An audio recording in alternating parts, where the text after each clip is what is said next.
$1.3 million buys you a freehold property in all 4 of these West End neighborhoods, but which type of freehold you get depends entirely on where you're looking. And in one of these areas, getting that wrong is let's call it a $500,000 mistake. 2 of the 4 neighborhoods in this video are actually cheaper than every single East York pick, and a third lands right in the same range. The 4th costs more, but there's a specific reason for that. So let's start with the neighborhood most West End buyers default to first. It looks the safest on paper, it's got the best school ratings on the list, and it sits right at the edge of what 1.3 million can actually buy you. It's also where the single biggest pricing trap on the entire west side is hiding in plain sight. So let me start off by showing you Stonegate-Queensway real quick. Here are the boundaries. You've got Bloor as the top. It follows the Humber River down to Humber Bay Shores area, Gardner Expressway along the bottom, and Islington on the western boundary. And then here are the schools. So with the top rated one being Norseman, both junior and middle school here on the west side, covers about roughly half the area, which is great. You've got Sunny Lee Junior School, there's Parklawn Junior and Middle School, and then you've got, please pardon my pronunciation, Etienne Brûlé Junior School as well. There's quite a bit of overlap between Etienne Junior and Parklawn. Parklawn can serve as the middle school if you happen to be in Etienne's junior school catchment. So this is the neighborhood most families land on first when they start searching the West End. Good schools, 3 subway stops, established streets. It just feels safe, and for the most part, that reputation is earned. But there's a number buried in here that I want to show you before you go any further, because it's the kind of thing that doesn't show up until you're already in a bidding war. The semi-detached and row house median in Stonegate-Queensway right now is $1,065,000. That's $235,000 below the $1.3 million ceiling. Real headroom, real options. The detached median on the exact same streets, $1,572,500. $507,500. That's the gap between a semi and a detached home, same block. Break it down, and it's $235,000 of headroom on the semi side, row houses as well, versus $272,500 over the 1.3 million ceiling on the detached side. On schools, Norseman Junior Middle School scores 8.1 out of 10 on the Fraser Institute rankings. Parklawn Junior Middle School scores 7.4. Those are the 2 strongest scores on this entire list. And on crime, Stonegate-Queensway ranked 94th out of 158 Toronto neighborhoods for total major crime incidents in 2025, noting that being number 1 on the list means the most crime. So a lower ranking is what you're looking for. Now, 94th is roughly middle of the pack for a neighborhood of about 30,000 people, which is roughly a 5th larger than Rockcliffe-Smythe, another neighborhood on today's video that we're going to talk about. In 2023, it actually had the highest raw incident count of the 4 neighborhoods in this video at 420.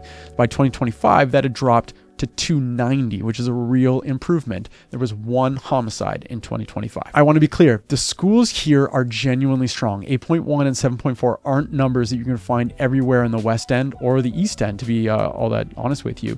The crime trend is moving in the right direction. Transit's already there. You got Islington, Old Mill, and Royal York all on line 2. None of that is in question. The question is the housing type. So if you're searching Stonegate-Queensway with a $1.3 million ceiling and you're set on detached, you're shopping in a market where the median is nearly $300,000 above you. That's not a stretch. That's a different market entirely. And this is where the neighborhood name starts to cost you if you're not careful. Stonegate-Queensway sounds like one thing, but the detached market and the semi-market inside it are basically 2 different neighborhoods wearing the same name. The families who do well here are the ones who know exactly which market they're in before they start booking showings. Now, bear in mind that I just helped a young family buy a detached home in this area for well under $1 million, but it's a 1.5 story with some layout issues and definitely in need of a cosmetic overhaul. They're thrilled to be in the area, particularly because of the schools, but they're accepting a home with some flaws that they'll address over time. I think Stonegate-Queensway is a genuinely strong neighborhood. Honestly, the schools alone put it in a different class from most of what you'll find on the west side, but I'd want any family I'm working with to go in clear-eyed about the housing type divide. If semi or row house fits your life, or if you're like my recent clients, this area can work. But if you're set on a really nice detached home, your $1.3 million is kind of in the wrong neighborhood. This exact housing type breakdown, semi versus detached, street by street, all 4 neighborhoods is one of the things I mapped out in the free guide. The link is in the description if you want it in front of you already. If Stonegate's a market that works for you, but what you actually want to understand is what it costs to buy in a neighborhood where safety and transit are the headline rather than the school rating,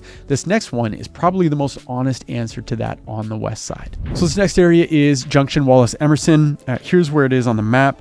And you'll see that Bloor runs along the bottom of it. You've got Christie on the east side. This is the tracks, but it's just north of DuPont. Davenport, just west of Lansdowne, and then some tracks there. And then Dundas and tracks form the western boundary. And then the schools, you'll see here's Perth Avenue. Regal Road covers the top portion of it.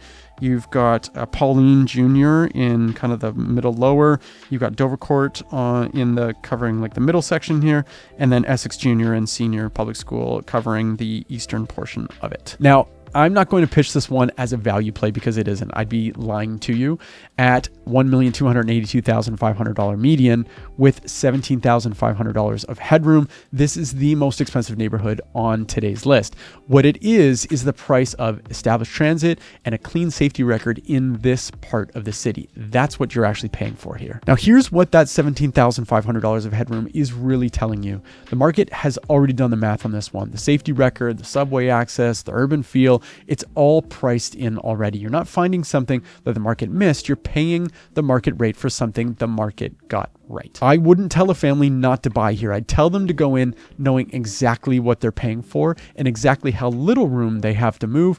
So if your budget is firm at 1.3 million, approach this one relatively carefully. If there's any flexibility above that, then it opens up considerably. 0 homicides in 2023, 0 in 2024, 0 in 2025. Total major crime incidents, 376 in 2023, 344 2 years ago, and last year 313, trending down every year. But here's the part that I want to say clearly. Both 2024 and 2025, in both those years, Junction-Wallace Emerson had the highest raw incident count of the 4 neighborhoods on this list.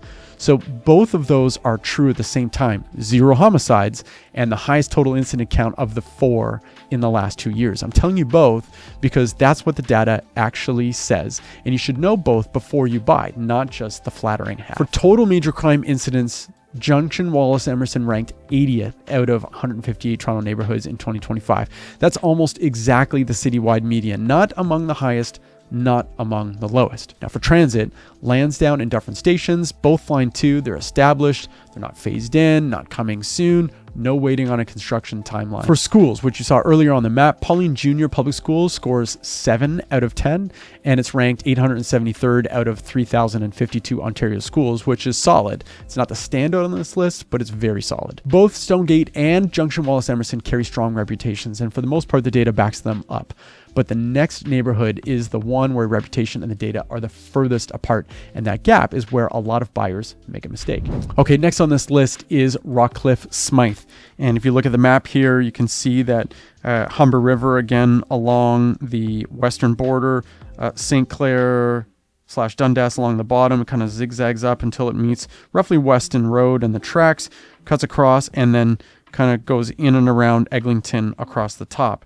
Now, as far as schools are concerned, you've got Roselands, Dennis Ave, Harwood, George Syme,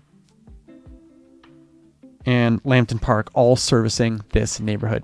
Now, this is the most misunderstood neighborhood on this list, and I mean that in both directions. Some buyers write it off entirely based on safety concerns that the actual data doesn't support, and others go in without checking the one variable that matters most here, and they find out after the fact, and I want to show you both. So the median price, $840,000. Headroom against a $1.3 million ceiling, $460,000. That's the most headroom out of any neighborhood on this list by a wide margin. On crime, this is where I want to slow down for a second. There's a number circulating about this neighborhood that isn't quite right. Now, you may have seen Rockcliffe-Smythe ranked as high as 17th out of 158 Toronto neighborhoods for crime on other sites. Now, I used to teach high school math and science before I got into real estate. So when a ranking doesn't match the underlying numbers, it's my instinct to go back to the source. I pulled this directly from the official Toronto Police Service neighborhood crime data set from 2014 to 2025, all 158 neighborhood boundaries. That data set puts Rockcliffe-Smythe at 75th out of 158 neighborhoods in 2025. 75th out of 158. That's the middle of the city, not in a danger zone, and that's not even close. Total major crime incidents, 340 in 2023, 306 2 years ago, and 276 in 2025, trending down every year. Now, auto theft specifically dropped from 77 incidents in 2023 to 38 in 2025, cut nearly in half. 0 homicides in both 2023 and 2025. There were 3 homicides in 2024. Now, school data. This is, I think, the variable that matters more than anything else in Rockcliffe-Smythe. You've got Roselands Junior, which I showed you on the map before, scores 1.6 out of 10. Harwood Public School is 4.7. George Syme is 4.3. Lambton Park Community is 3. And Dennis Ave Community School is 5.3. So that 1.6 and the 5.3 are both inside the exact same neighborhood boundary. The difference between them isn't the neighborhood, it's the street. So here's where I land on this neighborhood. The $460,000 of headroom is real and it matters. And this is where your $1.3 million goes furthest on the west side. The crime picture is better than its reputation and the trend's moving in the right direction. But the school spread inside this neighborhood is the sharpest on this entire list. A 1.6 and a 5.3 aren't minor variations. That's a meaningful difference in what your kid's school experience could look like. And that difference comes down entirely to which side of a boundary line your address happens to sit on. And this is where the lesson from this whole video kind of hits hardest, to be honest. The neighborhood name tells you almost nothing here. The address tells you everything. 2 families, same neighborhood, same budget, completely different school experiences, potentially, based on a line on a map that many buyers don't check until after they've already signed. Rockcliffe-Smythe is the pick with the most upside and the most homework required. I wouldn't go anywhere near an offer here without running the specific address against the TDSB boundary school first. Not the neighborhood name, the exact address. That step is not optional on this one. This is exactly the kind of street level lookup that the guide maps out for all 4 picks. The link is in the description if you want to get in front of you before you keep going with the video. I'm combining 2 official City of Toronto neighborhood boundaries here, and I want to flag that up front so that you know how I'm drawing the map, which I'll show you in a second. The reason I combine them is simple. They are immediately beside each other. This is how a buyer actually experiences the area. The streets connect, the feel is pretty consistent, and they now share the same transit infrastructure. So as you can see, they're, like I said, they're immediately beside each other, east-west, and so they have roughly similar borders. You've got Eglinton across the top, Dufferin on the east for Caledonia Fairbank, which is this area, by the way, and Keelsdale, Eglinton West is that side. Just south of Rogers for both, and then the tracks, which is pretty close to Weston Road on the west.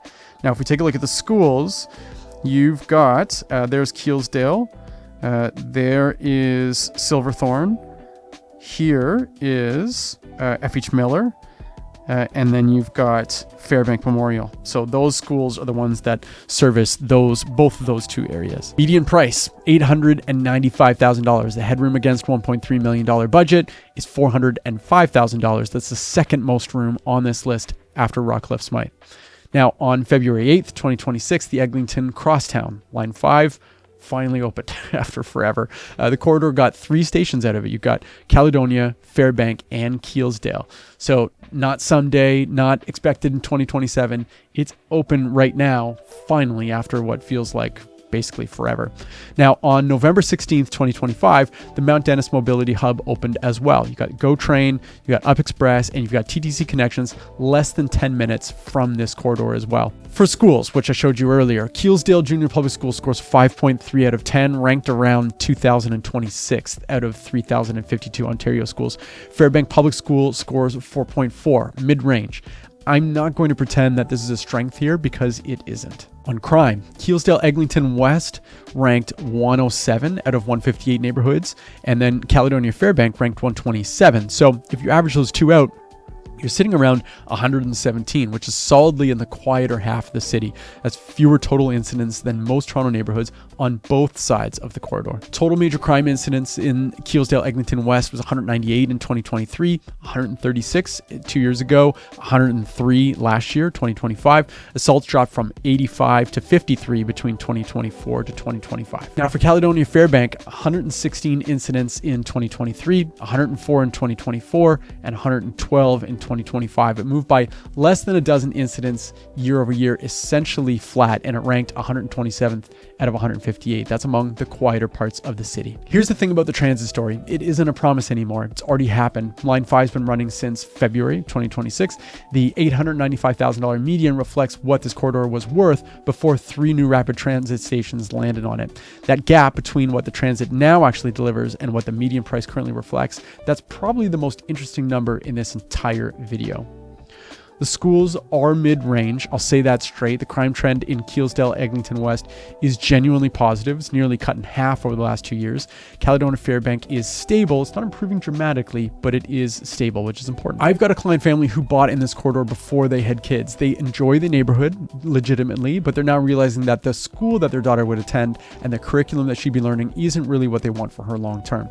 Now, they're not looking to leave the West End entirely. To be clear, they are looking in surrounding neighborhoods. The corridor gave them the entry point, and the equity that they've built is giving them the option to move when they're ready. And that's actually how a lot of families end up using a neighborhood like this one, not as the forever answer, but as the right first move. The headroom is what makes that possible. So of the 4 neighborhoods on this list, I'd say that this is the one that's most underpriced relative to what it now offers. 3 Line 5 stations isn't a minor amenity upgrade. That's a completely different level of access to the rest of the city. Prices probably will catch up to that relatively soon. And the question is whether you're in before or after they do. And so that's the 4th neighborhood. And if you'll allow me to cheat a little bit and combine those two, 4 areas, 4 different trade-offs, but there's one thing that connects all of them. And if you miss it, honestly, none of the data I just walked you through actually helps you. Not one of these 4 neighborhoods is risk-free. Stonegate's got that housing type trap that can give you false hope if you get it wrong. Junction-Wallace Emerson has $17,500 of headroom and the highest total incident count of the 4 in the last 2 years. Rockcliffe-Smythe has a school spread of 1.6 to 5.3 inside the same boundary lines. And that last corridor has got a mid-range schools and a crime picture that's improving, but it's not finished improving yet. I named every one of those trade-offs on purpose. A neighborhood guide that only tells you what's good about a place isn't actually useful to you. It's just marketing. And I think you're smart enough to know the difference. Now, the families who make the right call are the ones who know going in what the real trade-off is for their specific pick and decide that it's the one that they can live with. The neighborhood name is the starting point. The address is where the decision actually gets made. And I put together the West Toronto Family Neighborhood Breakdown Guide with every number from this video, school ratings, crime trends, medians, headroom figures, all in one place. And the link is in the description. Grab it before you start touring homes. I think that's really important. Most families who do this research land on a West End neighborhood and feel like they've done the hard part. But there's a second mistake that trips people up right around this stage. It's not about the neighborhood, but it's about whether you buy or sell first. And I've already broken down that $30,000 mistake that comes with selling before you buy. And the link is right here if you want to watch it next.